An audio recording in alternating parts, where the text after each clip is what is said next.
I had me a random little thought today. We will never see something like Houston James Harden again. The politics that happened to break apart the baby OKC platoon that was supposed to rule the world one day ended up blessing us with some of the craziest, most unique basketball we will ever see. Bro, at his best, which was easily the 2018-19 season, James Harden averaged 36, 7, and 8, 44% from the field, 37% from 3 on 13 attempts a game, and 88% from the line on 11 attempts every single game. Now, just from looking at or hearing them numbers, I'm sure you can understand the absurdity of a stat line like this. Cause this ain't from just a week, not even a month. Dog, he averaged these numbers over 78 games. The man gave you 32 straight 30-point games, which, crazy enough, Joel Embiid actually is slowly creeping up on that. Incredible work, indubitably. James Harden absolutely broke basketball while he was a Rocket. First and foremost,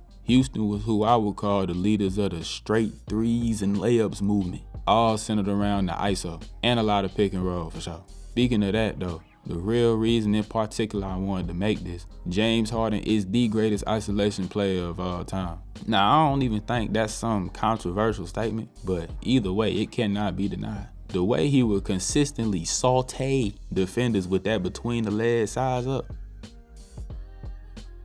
Bro, the step back and how he literally grab you and still end up shooting some free throws. He literally had people checking him with their hands behind their backs because you generally couldn't do nothing. People on the net like to talk all the time about heliocentric offenses. But truth be told, if James Harden is the bar for that, then he and the Rockets are the only offense of that kind that we've ever seen. In that same 2018-19 season, he averaged 18 points a game purely off of ISOs. The next closest player was John Wall with only 4.6. The man was putting up people's season averages only off isolations. But not only that, he also had the best efficiency out of everybody on ISOs. James Harden this season specifically was the literal definition of an anomaly, an outlier that there ain't no way we see something like that again. Even the player that people want to bring up nowadays, Luka, he's still only sitting at 8 points a game on basically the same efficiency.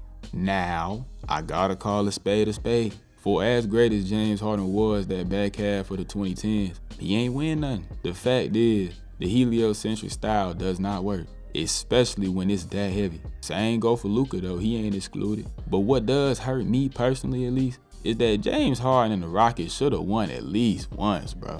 The bulk of James Harden's losses in the playoffs came to, Steph Curry completely ruined the man's career, I ain't lying. Before as historically good as Houston and their offense was during them years, they had similarly historic, just catastrophic folds, specifically in 2017. 27, 28 straight missed threes. Either way, that many threes missed in a row is unequivocally one of the craziest things I ever have and probably will ever see in my life. But yeah, I just had a thought and I wanted to get my little 2 cents on it. Harden is bare minimum one of the greatest offensive players ever. He currently sitting at 22nd on the all-time scoring list. He's 3rd in threes, and he's absolutely gonna pass Reggie before it's all said and done, health permitting. But I ain't even gonna mention right now where I personally got him in the offensive player convo. I'll just let that be had in the comments. Hope y'all enjoyed. Quick little something I wanted to do. If y'all did enjoy, make sure y'all like, comment any thoughts you got, and subscribe.